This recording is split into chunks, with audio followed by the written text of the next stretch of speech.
revient au président de la nation en disant oui, mais quand même, on protéger aussi. Donc il essaie de rééquilibrer les choses. On va revenir sur cette politique agricole commune. On va tout de suite retourner dans les années du salon avec vous, Tafrani, pour une autre réaction, celle de Samuel Vandal, secrétaire général des jeunes agriculteurs. Oui, Samuel Vandal, vous avez été plutôt convaincu par le discours du président de la République, un discours très riche et qui a été porté bien sûr par une forte dimension européenne. Oui, alors convaincu, c'est beaucoup dire.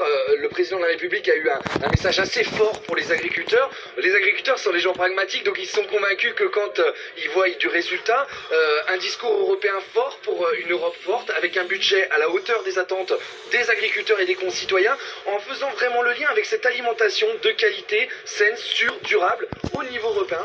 Un point très important sur l'installation, renouvellement des générations, où le président de la République a mis en avant qu'un tiers des agriculteurs pourraient partir à la retraite d'ici 5 ans, et donc on pourrait faire un tiers des exploitants, donc une vraie politique d'installation ambitieuse au niveau français et au niveau européen, une vraie politique sur ce sujet-là. Aussi une politique sur l'importation de nos produits étrangers, une bataille forte qu'il a envie de mener, se dire on ne doit plus faire rentrer des produits qui ne correspondent pas aux standards alimentaires européens, et c'est important de se battre pour la sécurité alimentaire de nos concitoyens. Donc un sujet important pour nous. Beaucoup de sujets ont été abordés. 1 heure de discours. On s'attendait peut-être un petit peu moins étant donné le calendrier de la visite. Beaucoup de sujets ont été évoqués. Très prenant, très incitant. Il a incité énormément sur l'image de l'agriculteur et des agriculteurs qui aujourd'hui est un peu mise à mal par tout un tas d'associations, et de dire qu'aujourd'hui... Oui, il a notamment parlé de l'agri-bashing actuel et la question de la maltraitance animale.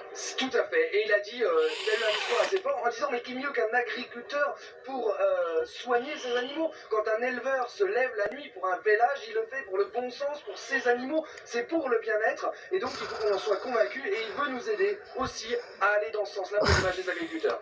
L'essentiel de son discours, c'était aussi de dire qu'il fallait une politique agricole commune forte, bien sûr, avec un budget important. On sait que ça peut poser problème avec le Brexit qui s'annonce. Et d'ailleurs, le fait qu'il y ait Michel Barnier, le négociateur du Brexit, c'était quand même un vrai point important dans cette salle tout à l'heure. Oui, il n'a pas nié la difficulté qu'il y a aujourd'hui avec le Brexit. Il a bien sûr cité Michel Barnier aux côtés de Phil Hogan, le commissaire européen, où on doit trouver des solutions. Mais en attendant, c'est pas parce qu'il y a le Brexit qu'il faut qu'on baisse les bras. Il faut qu'on continue, il faut qu'on avance. Et